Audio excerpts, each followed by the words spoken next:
திருவாக்கும் செய்கிறமும் கைகூட்டும் செஞ்சொல் பெருவாக்கும் பீடும் பெருக்கும் உருவாக்கும் ஆதலால் வானோரும் ஆணிமுகத்தினை காதலால் கூப்புவதும் கை. ஆன்மீக அன்பர்களுக்கு வணக்கம்.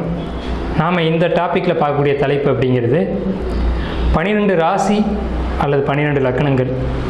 இந்த 12 ராசிக்காரங்களும், அதாவது குறிப்பிட்ட அந்த லக்னக்காரங்க, இந்த ராசிக்காரங்க போய் வழிபட வேண்டிய கோயில் எது, போகக்கூடாத கோயில்கள் எது அப்படின்ற விஷயத்தை தான் நம்ம பார்க்குறோம். அது என்ன சார், போகக்கூடாத ஆலயம்னு இருக்குமா அப்படின்ட்டு நீங்கள் கேட்குற மைண்ட் வாய்ஸ் எனக்கு கேட்குது. என்னென்னு கேட்டிங்கன்னா, எல்லாருக்கும் எல்லா விஷயங்களும் சரியாக இருக்கிறது இல்லை. அப்போ ஒரு சிலருக்கு ஒரு சில ஆலய வழிபாடுகள் சாதகமாக இருக்குது, ஒரு சிலருக்கு ஒரு சில வழிபாடுகள் பாதகமாக இருக்குது. இப்போ அவங்கவுங்களுடைய கிரக நிலைகளை பொறுத்து அது நம்ம அமையுது.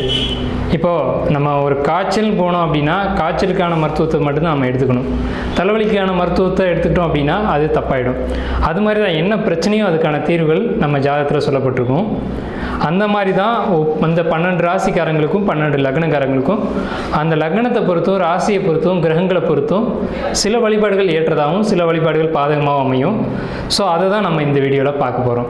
திருவாக்கும் செய்கரமும் கைகூட்டும் செஞ்சொல் பெருவாக்கும் பீடும் பெருக்கும் உருவாக்கும் ஆதலால் வானோர் மாணிமுத்தினை காதலால் கூப்புவதும் கை. அதாவது நாம் இந்த டாப்பிக்கில் என்ன பார்க்குறோம் அப்படின்னா, கன்னி ராசி, கன்னி லக்னம், உத்திர நட்சத்திரம், அஸ்த நட்சத்திரம், சித்திரை நட்சத்திரம், இவங்க வழிபட வேண்டிய தெய்வங்கள் எது எது அப்படின்றும் வழிபாடுகளை தவிர்க்க வேண்டிய வழிபாடுகள் எது அப்படிங்கிறதையும் நம்ம பார்க்குறோம். என்னென்னு கேட்டிங்கன்னா, ஜோதிட சாஸ்திரம் எல்லாத்துக்குமே ஒரு வரையறை வச்சுருக்கு. அதாவது எல்லாருமே கிரகங்களுடைய இயக்கத்தில் தான் நம்ம வாழ்ந்துக்கிட்டு இருக்கோம். இந்த லக்னங்கள், இந்த ராசிகளை பொறுத்த வரைக்கும் சில வழிபாடுகள் பாசிட்டிவாகவும் சில தெய்வ வழிபாடுகள் நெகட்டிவாகவும், அதாவது எதிர்மறையான தன்மைகளாக கொண்டதும் அதிகமாக நன்மைகள் செய்யாமையும் இருக்கும். அப்படின்றதுனால சில வழிபாடுகள் அதிகமாக எடுத்துக்கணும், சில வழிபாடுகளை குறைச்சிக்கணும் அப்படின்ற ஒரு அமைப்பு எல்லா லக்னங்களுமே உண்டு. அதில் இந்த கன்னி ராசி கன்னி லக்னத்துக்கு என்ன மாதிரியான ஒரு அமைப்பு இருக்குது அப்படிங்கிறது தான் இப்போ நம்ம இந்த டாப்பிக்கில் பார்க்குறோம். கன்னி லக்னம் கன்னி ராசி அப்படின்னு சொல்லிக்கிட்டாலே, உத்திரம் அஸ்தம் சித்திரை இந்த நட்சத்திரத்தில் ஒருத்தர் பிறந்திருந்தாலே அவங்க கண்டிப்பாக வழிபட வேண்டிய தெய்வம் அப்படிங்கிறது கன்னிமார் தெய்வங்கள். கன்னி அப்படின்றதுக்கு கன்னிமார் தெய்வங்களுடைய வழிபாடு கண்டிப்பாக தேவை. அதே மாதிரி ஐயப்பனுடைய வழிபாடு. ஏன்னா அப்போ ஐயப்பன் புலி மேலே இருப்பாங்க, சாஸ்தா அப்படிங்கிறது. சாஸ்தாவினுடைய வழிபாடு, காவல் தெய்வங்களுடைய வழிபாடு கன்னி ராசி கன்னி லக்னம் இவங்களுக்கெல்லாம் கண்டிப்பாக தேவை. அதே மாதிரி இவங்களுக்கு அதிகமாக மந்திரங்களை உச்சரிக்கிறதும், மந்திரங்கள் உச்சரிக்கிறது அப்படின்னா ஒரு கந்த சஷ்டி கவசம் படிக்கிறதா இருக்கட்டும், திருப்பாவை திருவம்பாவை படிக்கிறதா இருக்கட்டும், இதெல்லாம் காற்று தத்துவங்களில் வருது. மிதுனம் துலாம் கும்பம் காற்று தத்துவ ராசிகள் அப்படிங்கிறது அடிப்படையில் இவங்க காற்று தத்துவத்தை இயக்குனாங்க அப்படின்னா ரொம்ப நல்லது. இவங்க பிறந்தது நீல ராசி, பொறுமையான நபர்கள் அப்படிங்கிறதுனால காற்று தத்துவ அடிப்படையில் இவங்க வழிபாடுகள் இருக்கணும் அப்படிங்கிறது ஒரு முக்கியமான ஒரு வழிபாடாக இருக்குது.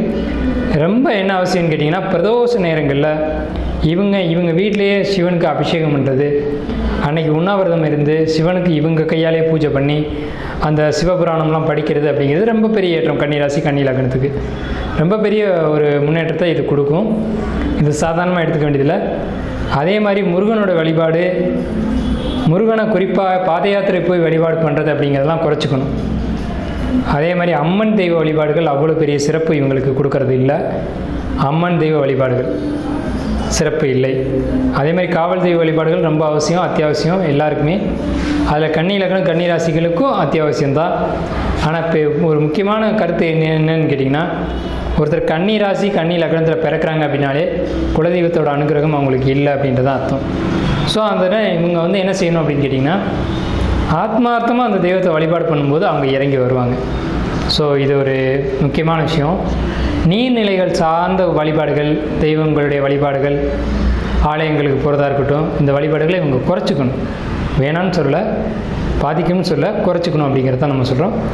அதே மாதிரி ஜீவ சமாதி வழிபாடுகள் அப்படி எடுத்துக்கிறாங்க அப்படின்னா, ஒன்று இவங்களை டோட்டலாக சரண்டர் பண்ணிடணும். அப்போ தான் இவங்களுக்கு மிகப்பெரிய ஒரு வெற்றியை கொடுக்கும்.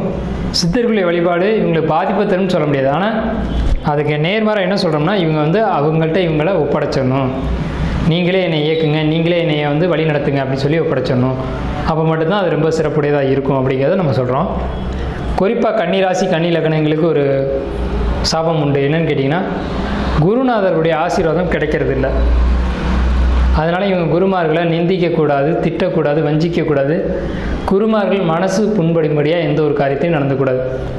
அப்போ ஒரு குருமார்களை பார்க்குறாங்களா, அவங்கள்ட்ட உடனே ஆசீர்வாதம் வாங்கிக்கணும், அவங்களுக்கு தேவையான செய்யணும், அவங்கள்ட்ட சரியாக நடந்துக்கணும்.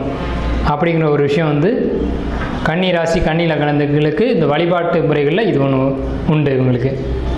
அதே மாதிரி சிவ வழிபாடு அப்படிங்கிறது ரொம்ப ரொம்ப அத்தியாவசியம் கன்னி ராசி கன்னி லக்னங்களுக்கு.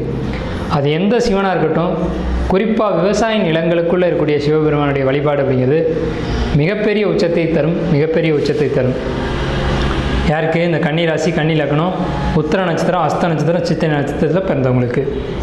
அதே மாதிரி இவங்களுக்கு கன்னி ராசி கன்னி லக்னங்களில் பிறந்தவங்களுக்கு பெருமாளுடைய வழிபாடு தொழிலில் மிகப்பெரிய முன்னேற்றத்தை கொடுக்கும்.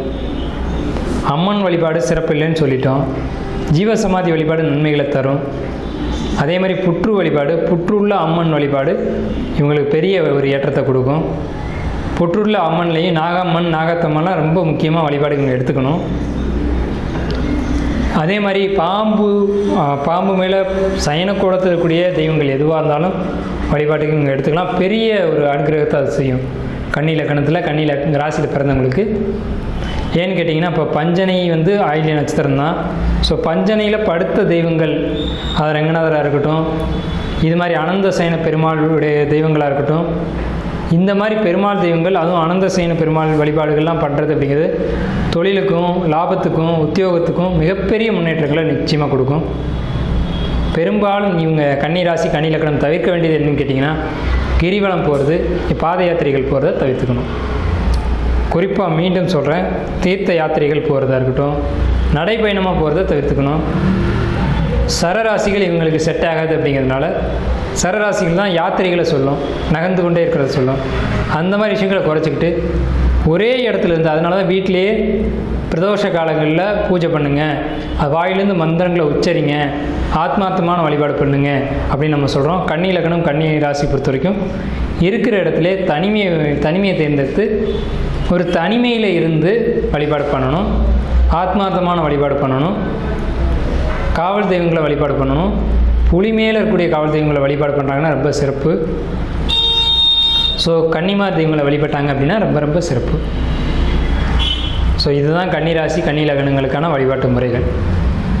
வழிபட வேண்டிய தெய்வங்கள் அப்படிங்கிறது தான், வழிபடக்கூடாத விஷயங்கள் அப்படிங்கிறது தான். நன்றி, வணக்கம், வாழ்த்துக்கள்.